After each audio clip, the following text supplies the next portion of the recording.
Hello மக்களே, ஜானகி மாயா செம இன்ட்ரெஸ்டிங்காக போயிட்டுருக்கு. புவனேஸ்வரியும் எப்படியாவது ஜானகியோட உயிருக்கு ஆபத்து வரணும்னு சொல்லிட்டு ஒரு செயலை பண்ணுறதுக்கு தயாராகும் போது இதை தெரிஞ்சுக்கிட்ட ரகுராம் இந்த வாட்டி செம அதிரடியாக புவனேஸ்வரிக்கு சரியான ஆப்பு வைக்கிறாங்க. புவனேஸ்வரியும் ரகுராம் பண்ண ஒரு செயல்னால கார்லேருந்து பயந்து போய் இறங்கி ரோட்டில் அப்படியே ஓட ஆரம்பிக்கிறாங்க. ரொம்ப நாளுக்கு அப்புறமா நம்ம ரகுராம செம மாசா காட்டுறாங்கன்னே சொல்லலாம். வீடியோக்குள்ள பிறகு பண்ணி நம்ம சேனலுக்கு சப்ஸ்கிரைப் பண்ணுங்க. அப்படியே பக்கத்துல இருக்க பெல் ஐக்கனை கிளிக் பண்ணுங்க. அப்பதான் நான் போடுற வீடியோலாம் உங்களுக்கு நோட்டிபிகேஷனா வரும். புவனேஸ்வரியும் பசுபதியும் இனி இந்த ஜானையை சும்மா விடக்கூடாதுன்னு சொல்லிட்டு நம்ம பசுபதியும் ஒரு பொருளை ஒருத்தங்கள்ட்ட இருந்து வாங்கிட்டு வராங்க. இது கண்டிப்பா ஜானகி தீ செட்டு எடுப்பால, அதுல போட்டுற வேண்டியதான். அதோட ஜானகியோட உயிருக்கே ஆபத்து வந்துடும் சொல்லிட்டு ஒரு எண்ணத்துல பசுபதியும் புவனேஸ்வரியும் இருந்துட்டு இருக்காங்க. அதே சமயத்துல நம்ம ரகுராம் குடும்பத்துல உள்ளவங்க எல்லாருமே கோவிலுக்கு போறதுக்கு தயாராகிட்டே இருக்காங்க.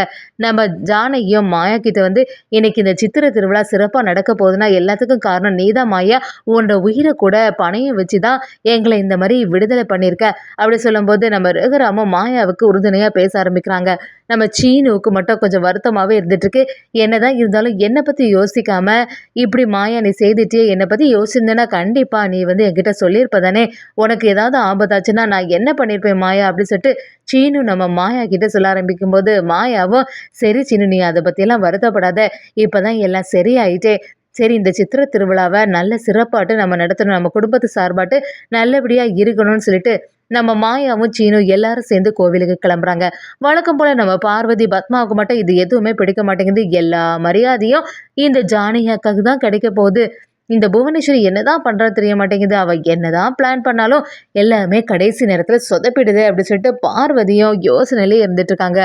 நம்ம ரமணி பாட்டியும் ரகுராம் ஜானகி கிட்ட சரி எல்லாரும் சேர்ந்து கிளம்புவோன்னு கோவிலுக்கு வராங்க. நம்ம ஜானகியும் சரி நான் எப்படி இனிமேல் தீச்சட்டி எடுக்கணும்னு ஒரு திட்டத்தில் இருந்தேன், இன்னைக்கு நான் தீச்சட்டி எடுக்க போகிறேன் அப்படின்னு சொல்லிட்டு அதுக்காக தயாராகிட்டு இருக்காங்க. அந்த சமயம் பார்த்து நம்ம புவனேஸ்வரியும் நம்ம ஏதாவது நேரடியாக போய் ஏதாவது சம்பவம் பண்ணோன்னா கண்டிப்பாக இவங்களுக்கு சந்தேகம் வந்துட்டே தான் இருக்கும்.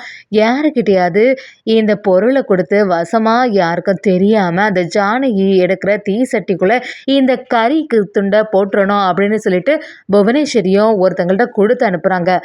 அதே சமயத்தில் புவனேஸ்வரியை பார்த்த உடனே நம்ம ரகுராமுக்கு ஒரு சந்தேகம் வரதான் செய்யுது.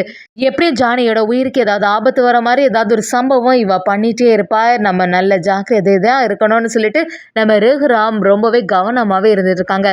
அந்த சமயம் பார்த்து நம்ம ஜானகி எடுக்கிற தீ சட்டி பக்கத்தில் ஒருத்தவங்க ஒரு பொருளை வச்சுட்டு இருக்கிறத கவனிச்சு நம்ம ரகுராமும் இது யார் தந்து விட்டா அப்படின்னு சொல்லிட்டு விசாரிக்கும் போது வெளியிலேருந்து புவனேஸ்வரி அம்மா தான் தந்து விட்டாங்க அப்படின்னு சொல்லும்போது நம்ம ரகுராமுக்கு சந்தேகம் சரியாயிடுது. இதை நம்ம எப்படி இருந்தாலும் இந்த பொருளை வாங்கிட வேண்டியதான்னு சொல்லிட்டு நம்ம ரகுராம் அதை வாங்கிட்டாங்கன்னே சொல்லலாம். நம்ம ஜானகியும் தீச்சட்டி எடுக்கிறதுக்கு தயாராகிறாங்க. புவனேஸ்வரி பசுபதியை இன்னையோட இந்த ஜானியோட கதை முடிய போகுது, நம்ம நினைச்ச மாதிரி எல்லாம் நல்லபடியாக நடக்க போகுதுன்னு சொல்லிட்டு எதிர்பார்த்துட்டே இருக்காங்க. நம்ம மாயா ரகுராம் குடும்பத்தில் உள்ளவங்க எல்லாருமே சந்தோஷமாக இருக்கும்போது ஜானகி அவங்க வேண்டுதலை நிறைவேற்றதுக்காண்டி தீச்சட்டியை எடுத்துட்டு அப்படி நடந்து வராங்க. நடந்து வந்துட்டு அந்த வேண்டுதலை முடிக்கிறாங்க. அது மட்டும் இல்லாமல் நம்ம ரகுராமோட கையினால் அந்த கலசத்தில் தண்ணி ஊற்றலாம் அப்படின்னு சொல்லிட்டு தயாராகும் போது ரகுராமும் இல்லை இந்த வாட்டி ஜானகி இந்த பெரிய வேலைகள் எல்லாம் செய்யட்டு, ஒன்றும் பிரச்சனை இல்லைன்னு சொல்லும்போது நம்ம ஜானகி கொஞ்சம் தயக்கத்தோடு இருக்காங்க. ரகுராமும் இப்போ தான் நீ நகர்மன்ற தலைவி ஆகிட்டே, ஒன்றும் பிரச்சனை இல்லை, நீயே எல்லாத்தையுமே நடத்துவே ஜானகி, என் சார்பாட்டு நீயே பண்ணிக்கோன்னு சொல்லிட்டு ரொம்பவே வற்புறுத்தும் போது நம்ம ஜானகியும் அந்த கலசத்தில் சரியாக அழகாக தண்ணியை ஊற்றுறாங்க. இதை பார்த்து நம்ம புவனேஸ்வரி அப்படியே அதிர்ச்சியாகி நிற்கிறாங்க. என்னென்ன இங்கே நடக்குது? இந்த ஜானகி இந்நேரத்துக்கு இந்த கறிக்கொட்டையெல்லாம் எரிஞ்சு சாம்பல் ஆயிருக்கணுமே, ஆனால் இவ கலசத்துலேயே தண்ணி ஊற்றிட்டாலே அப்படி சொல்லும்போது நம்ம பசுபதியா அதாம்மா எனக்கும் புரியல, நான் இதை எதிர்பார்க்கவே இல்லை, எப்படி இருந்தாலும் இவளுக்கு ஏதாவது சம்பவம் நடக்கும் தான் யோசிச்சுட்டு இருந்தேன் அப்படி சொல்லும்போது புவனேஸ்வரியும் சரி நான் இதுக்கு மேலே நம்ம இங்கே இருந்தால் சரியே வராது, இதை பார்க்கறதுக்காண்டியே நம்ம இங்கே வந்தோம் அப்படின்னு சொல்லிட்டு ஃபாஸ்ட்டாக அந்த இடத்துல கிளம்பி காரில் ஏறிடுறாங்க. அதே சமயத்துல நம்ம ரகுராமுக்கு எல்லாமே புரிய ஆரம்பிக்குது. இந்த புவனேஸ்வரி கண்டிப்பா சூழ்ச்சி பண்ணியிருக்கா, எப்படியாவது அவளுக்கு ஆப்பு வைக்கணும்னு ஏற்கனவே நம்ம ரகுராம் ஒரு திட்டத்தை போட்டாங்கன்னு சொல்லலாம். அதுபடியே நம்ம மாயாவும் ஜானகி கலசத்துல தண்ணி ஊத்துறன்னு சந்தோஷப்படுறாங்க. அப்படி குடும்பமா எல்லாரும் சந்தோஷமா இருக்கும்போது ரகுராம் மட்டும் தனியா ஃபோன் பேச ஆரம்பிக்கிறாங்க. அப்படியே புவனேஸ்வரிக்கு கால் பண்ணும்போது புவனேஸ்வரியும் என்ன ரகுராம் பேசுறான், எதுக்கு இவன் பேசுறான்னு தெரிய மாட்டேங்குது அப்படி சொல்லும்போது பசுபதியும் சரிம்மா ஸ்பீக்கர்ல போடு, என்னதான் சொல்றான்னு கேட்போம் அப்படின்னு சொல்றாங்க. அது மாதிரியே நம்ம ரகுராமும் புவனேஸ்வர் கிட்ட என்ன நீ என்னதான் பட்டாலும் திருந்தவே மாட்டியா, என்னைக்கு தான் எங்க குடும்பத்தை பழி வாங்கணும் அப்படிங்கிற ஒரு எண்ணம் உங்ககிட்ட இருந்து போக போகுது. எத்தனை வாட்டி நான் உங்ககிட்ட சொல்றதுக்கு, என்னையோ இல்லைன்னா ஜானகியோ என் குடும்பத்தை சேர்ந்தவங்களுக்கோ இனி ஏதாவது ஆபத்து வந்துன்னா நான் உன்னை சும்மா விட மாட்டேன்னு சொல்லியிருக்கேன். போற போக்க பார்த்தா நீ வந்து தலைக்கு மீறி போயிட்டே இருக்க. அது மட்டும் இல்லாம நான் கொஞ்சம் அமைதியா இருந்தனால ஏதாவது ஒரு ஈஸியாட்டு இந்த குடும்பத்த பண்ணிடலான்னு யோசிக்காத. என்னை பத்தி உனக்கு நல்லாவே தெரியும்ல அப்படி சொல்லிட்டு புவனேஸ்வரி கிட்ட சொல்லும்போது, புவனேஸ்வரியும் நீ எதுக்கு தேவையில்லாம இப்ப என்கிட்ட பேசிட்டு இருக்க? நான் ஒன்னும் உன் குடும்பத்தை எதுவும் செய்யறதுக்கு போகல அப்படி சொல்லும்போது, நம்ம ரகுராமோ என்ன அந்த சட்டியில வச்சிருந்த கறி கொட்டை எதுவுமே எரியாம ஜானகிக்கு எந்த ஆபத்துமே வரலன்னு சொல்லிட்டு யோசிச்சுட்டே இருக்கே அப்படி கேட்கும்போது, புவனேஸ்வரி குழப்பத்தோட இருக்கும்போது ரகுராமோ நீ அந்த பொண்ணுகிட்ட குடுத்த அந்த கவரை நான் வாங்கிட்டேன். அதுக்குள்ள கறிக்கொட்டை இருந்தது எல்லாத்தையுமே நான் பார்த்துட்டேன்.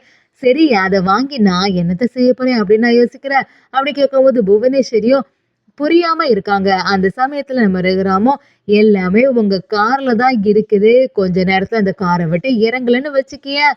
நீ அதோட சேர்த்து வெடிச்சு சிதற போற அப்படின்னு சொன்ன உடனே அதை கேட்டு புவனேஸ்வரி பசுபதி அதிர்ச்சியா நிக்கிறாங்க. என்னது நம்ம கிட்ட மாத்திட்டானா அப்படின்னு சொல்லிட்டு நம்ம உயிரை காப்பாத்தணுமே சொல்லி புவனேஸ்வரி பசுபதி அந்த காரை விட்டு கரெக்டா இறங்கி ஓடும்போது காரம் சாம்பல் ஆயிடுது. அத பார்த்து புவனேஸ்வரி அப்படியே அதிர்ச்சியாகி நிக்கிறாங்க.